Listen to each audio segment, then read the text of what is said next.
महेश बस्नेत भन्ने कति महिला रे के एउटा महिलालाई त कता बलात्कार गर्यो के गर्यो कोठामा। महेश बस्नेतलाई तपाईहरुले कसरी लिनुहुन्छ के गरी लिनुहुन्छ तर कान्छाराम तामाङले कसरी बुझ्नु भएको छ भन्ने कुरा तपाईहरुलाई थाहा छैन भने प्लिज भिडियो स्किप नगरिकन अन्तिमसम्म हेर्नु होला के भन्दै छ त उहाँले महेश बस्नेतलाई। अहिलेका माननीय कान्छाराम तामाङ रामेछाप जिल्लाबाट चाहिँ निर्वाचित उहाँ चाहिँ अहिले एकदमै निर्वाचित अहिलेका एकदमै भाइरलै भन्नुपर्छ एकदमै उहाँको अभिव्यक्तिहरू एकदमै भाइरल भइरहेको छ। उहाँले दिएको हरेक कुराहरू चाहिँ जनता सामु पुगिरहेको छ। जनताले उहाँको अभिव्यक्तिलाई पनि मन पराउनु भएको छ। एउटा उहाँलाई एउटा आशा पनि गरेको छ रामेछापवासीहरूले होइन। उहाँलाई रामेछापवासीहरूले उहाँलाई चुनावमा जिताउनु पनि भएको छ। अहिले माननीयज्यू पनि हुनुहुन्छ उहाँ होइन। अहिले रामेछाप जिल्लाको चाहिँ सभापति पनि हुन्छ नेपाली काङ्ग्रेसबाट चाहिँ उहाँ हुनुहुन्छ होइन। उहाँले महेश बस्नेतलाई चाहिँ डाइरेक्टै बच्चाको जस्तो चाहिँ होइन एउटा डाइरेक्ट भन्नुभएको चाहिँ के भन्नुभएको छ बलात्कारी भन्ने एउटा चाहिँ आरोप लाउनु भएको छ।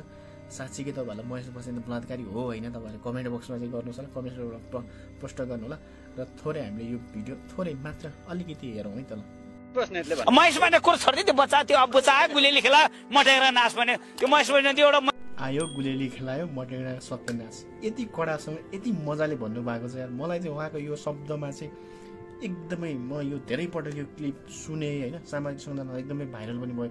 म यो क्लिपहरू सुनेर नै मलाई यो विषयमा चाहिँ एउटा थोरै रियाक्ट गर्न मन लाग्यो। उहाँले भनेको महेश बस्नेतलाई यति कडा जवाब छ। साँच्चीकै भन्यो भने नेपालमा नेताहरू जति बदमास कोही पनि छैन होला। नेताहरू जति बदमास नेताहरू यति बदमास छ नि तपाईँहरूले निहालेर बुझ्नुभयो भने नेता जति बदमास र नेताले जति नराम्रो काम यो देशमा कसैले गरेको छैन होला सायद।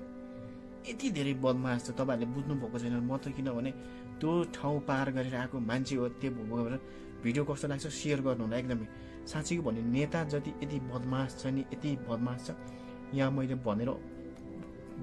यहाँ चाहिँ धेरै कुराहरू गर्न सक्दिनँ भन्न सक्दिनँ तर नेताहरू बहुतै खराब हो एकदमै खराब प्रवृत्तिका हुन्छ। उनीहरूको मानसिकता नै यति घिनलाग्दो हुन्छ तपाईँहरूले कसरी बुझ्नुहुन्छ त्यो मलाई थाहा छैन। तर अहिले जुन अभिव्यक्ति कान्छाराम तामाङले महेश बस्नेतलाई लगाइरहेको छ नि यो चाहिँ म एकदमै यो अभिव्यक्तिमा चाहिँ म एकदमै होइन समर्थन छु। किनभने त्यस्तो आरोपित भएको त्यो महिलाले त्यत्रो हार गुहार गर्दा पनि सरकारले त्यो महिलाप्रतिको एउटा न्यायलाई चाहिँ न्याय दिन नसक्दाखेरिको एउटा त्यो विषयवस्तुलाई उठाएर एउटा चाहिँ न्यायको बाटोतिर नलगेको देख्दाखेरि मलाई पनि ताजुबै लागेर आउँछ साथीहरू। यो भिडियो फेरि थोरै हेरौँ उहाँले के भन्दैछ होइन। लास्टमा हेर्नुहोस् सबै क्लिप तपाईँहरूलाई म राख्छु तर भिडियो अन्तिमसम्म हेर्नु। यदि भिडियोलाई मनपर्छ भने प्लिज लाइक र च्यानललाई सब्सक्राइब पनि गर्नु होला है त ल। फेरि बलात्कारको गर्ने महिला मान्ने होइन त्यो के अरे त्यो महेश बस्नेत भन्ने कति महिला रे के एउटा महिलालाई त कता बलात्कार गर्यो के गर्यो कोठामा राख्यो हाउसिङमा राख्यो भन्ने मान्छे त्यही हो। मैले देखिन्छ फोटोतिर चाहिँ देखेको जमाउनु भएको। वाओ नाइस यार ओ माइ गॉड खतरा हाँसो लाग्यो साथीहरू। तपाईँहरू यो हेर्नुहोस् होइन महेश बस्नेत भनेको कस्तो खालको मान्छे हो तपाईँलाई थाहा छ कि थाहा होइन। महेश बस्नेत भनेको त्यो एउटा महिलालाई बलात्कार गर्ने मान्ने होइन महेश बस्नेत भनेको। यो मेरो भनाइ होइन है। माननीय कान्छाराम तामाङ अहिलेका जिल्ला सभापति कहाँको हो भन्नुहुन्छ भने रामेछाप जिल्लाको चाहिँ जिल्ला सभापति हुनुहुन्छ। उहाँ चाहिँ काङ्ग्रेसबाट हुन्छ काङ्ग्रेसबाट निर्वाचित अहिलेका माननीय कान्छाराम तामाङले यो भनेको अभिव्यक्ति सुन्दाखेरि चाहिँ साँच्चीकै भन्यो भने त गलतलाई गलतले भन्नुपर्छ। गलत गरेको मान्छेलाई चाहिँ यो खालको आरोप लाउनु भनेको जायजै हो जस्तो लाग्छ। साँच्चीकै भन्यो भने त्यो महिलाले त्यो बेलामा यति धेरै पीडादायक उहाँको भिडियोहरू यति धेरै भएको थियो नि तर अहिलेसम्म उहाँले न्याय पाएको छैन। उहाँ त्यो विषयमा लडिरहेको छ होइन तैपनि उहाँलाई न्याय पाएको छैन। सरकारले न्याय त दिने कुरा जहाँसुकै जाओस् तर अहिले कान्छाराम तामाङ र महेश बस्नेतको ब्याटल चलिरहेको छ। म त्यो अर्को महेश बस्नेतले भनेको ब्याटल पनि म तपाईँहरूलाई छिट्टै त्यो विषयमा पनि भिडियो लिएर आउँछु होइन।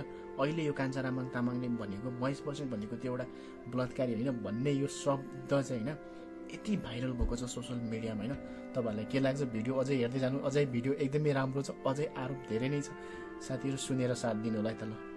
महेश बस्नेत भन्ने कति महिला रे के एउटा महिलालाई त कता बलात्कार गर्यो के गर्यो कोठामा राख्यो हाउसिङमा राख्यो भन्ने मान्छे त्यही हो। मैले देखिन्छ फोटोतिर चाहिँ देखेको जमाउनु भएको। खतरा छ कि महेश बस्नेत भनेको त्यो कतातिर हाउसिङमा कतातिर राख्ने एउटा महिलालाई बलात्कार गरेको भन्ने होइन भन्ने खालका यो अभिव्यक्तिहरू सुन्दाखेरि मान्छेलाई सत्य र तथ्यमा चाहिँ छानबिन हुनुपर्छ। सत्यको जित हुनुपर्छ सधैँ पनि। यो कुरालाई चाहिँ साँच्चीकै भन्ने हो भने यो त्यो महिलाप्रतिको एउटा न्याय चाहिँ नेपाल सरकारले होइन त्यो चाहिँ मार्नु हुन जस्तो लाग्छ। एउटा महिलालाई गरेको यो व्यवहार र महिलाले त्यो गरेको त्यो पीडा होइन, त्यो पीडा भोगाई त्यो समाजले हेर्ने उहाँप्रतिको त्यो महिलाप्रति हेर्ने दृष्टिकोण कति नराम्रो हुन्छ। त्यस कारणले गर्दाखेरि एउटा न्याय दिनुपर्छ होइन। त्यो न्यायको बाटो चाहिँ नेपाल सरकारले होइन त्यो चाहिँ रोज्नुपर्ने हो। न्यायको बाटोतिर चाहिँ लाग्नुपर्ने ठाउँमा चाहिँ अझ उल्टो तथा नाम चाहिँ अभिव्यक्तिहरू दिँदै हिँड्ने होइन। त्यो फोटोहरू कति धेरै भाइरल छ, कति धेरै क्लिपहरू छ होइन। त्यस कारणले गर्दाखेरि तपाईँहरूलाई भिडियो के कस्तो लाग्छ, भिडियो तपाईँहरूलाई के कस्तो लाग्यो, यदि मनपर्छ भने भिडियोलाई लाइक गर्नुहोस् र च्यानललाई सब्सक्राइब गर्नु भएको छ भने प्लिज च्यानललाई सब्सक्राइब गर्नु होला भन्दै आजको भिडियो चाहिँ तपाईँहरूमा आज यति नै गर्न चाहन्छु साथीहरू। भिडियो चाहिँ अन्तिमसम्म हेरेर आफ्नो प्रतिक्रिया चाहिँ कमेन्ट बक्समा राख्नु चाहिँ नभुल्नु होला है त साथीहरू। यस्तै भिडियोहरू आउँछ, एकदमै धेरै आउने छ, अब कन्टिन्यू भिडियोहरू आउनेवाला छ। तपाईँहरूले मजाले साथ र समर्थन गर्नु होला। भिडियोलाई चाहिँ सकेसम्म तपाईँहरूले फुल वाच गरेर हेरिदिनु होला है त ल सबैलाई।